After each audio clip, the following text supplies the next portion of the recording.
Abatuuze ku mwalo gw'e Katosi ekisangibwa mu Town Council y'e Katosi mu disitulikiti y'e Mukono basobeddwa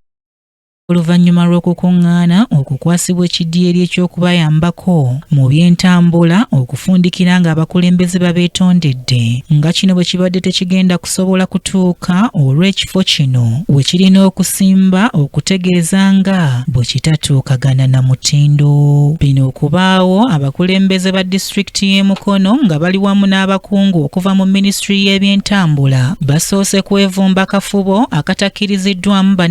n'amawulire mwe basinzidde okwegeyaamu era oluvannyuma bwe batyo kwe kukatema abantu ababadde bakuŋŋaanye ng'ekidyeri we kirina okusimba bwe kikyetaaga okwekebejja abakugu olwo nno ekidyeri kiryoke kireetebwe kibakwasibwe. Wano bategeezezza nti baakusooka kubaweereza lyato eritwala abantu kaaga ligire nga libasaabaza nga bwe balinda ekidyeri. Abantu ebibagambiddwa bibasaanudde busaanuuzi ne bagamba nti bakooye okulinda ekidyeri ekitatuuka. Bangi bajjanga okuva ku minisitule twatuuza meeting zino emirundi 3 ne bapima feri weegenda okujja era tubadde mu biro bino ne mu campaign nga buli omu ayogerera ku feri eyo nga campaign naye twekanze nnyo olunaku olwaleero okuva Katuma Mugwamala we yava mu woofiisi ya wakisi abakugu abazaato tugamba ng'oli yagenda n'ebiri era tebalinaako kintu kyonna batandise ebipya era naffe tuli kwewuunya ku ekyo ekitugambibwa kati ng'ate twayitiddwa kutongoza kintu kirala ate bali tugamba kintu kirala. Tufunyemu okusoomozebwa abakulu we bazze nga bampandikidde nampanda ebbaluwa nzije wano okutongoza mmeeri yaffe ya Katosi Koome naye tutuukidde nga batutegeeza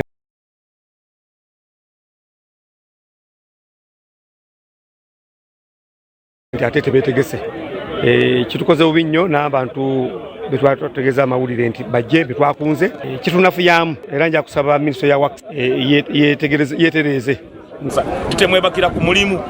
bwe munebakira ku mulimu mugenda kifuba nga mukiza munda kubanga kati tumaze okusuubiza abantu bano appetite erinnye waliwo baddekaawo n'olyango oyagala kulya n'owulira akawooka emmere netajja kitegeeza appetite ekola ki ebeerero ezo omuntu wenza n'omulwaza alusa. Abamu ku batambulira ku mazzi okuva ku mwalo e Katosi boogedde ku kusoomoozebwa kwe bayitamu nga bali ku mazzi omuli ebisale ebiri waggulu ng'era bagamba nti babadde n'essuubi nti ekidyeri bwe kiba kizze banunuddwa. We twogerera water bus badde ku mutwalo gumu mu kakaaga okutuuka wali ku Komemei kati ate nga amaato gonga gana ga public needs gabadde ku mutwalo gwa sente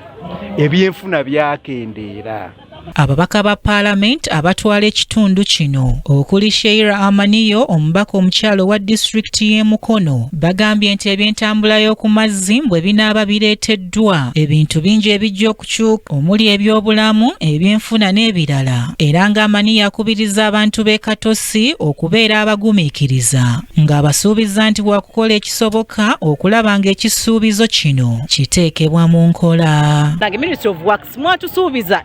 ekidyeri myaka 5 ekikoze eki egiwedde tugenza okukomekereza ekisanja nga ekidyeri nga tekizze naye twebaza Mukama nti kimbaze nekitwala kino kijja kitegeeza nti omulanga baguwulira kubanga abantu bali babonaabonaawo nga batambula distance mpanvu okuva wano okutuuka Ekkoome twala nga ssaawa nga 4 ku mazzi kino abantu babadde baagala kana akatini kano abantu kibaba baagala kokka okubanguyiriza mu transportation ye ssentebe wa disitulikiti y'e Wakiso Francis Lukoya Mukome agumizza abavubi ng'ekidyeri bwe kijja okubakwasibwa ssaawa yonna kyokka ng'agamba nti balina okusooka okugoberera n'okutuukiriza obukwakkulizo obubaweereddwa okuva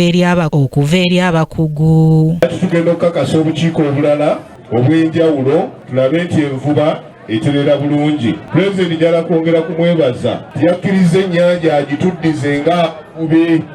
ennyanja. Alex Miseiri akusakidde eggulire lino ku Racket TV amalindirire.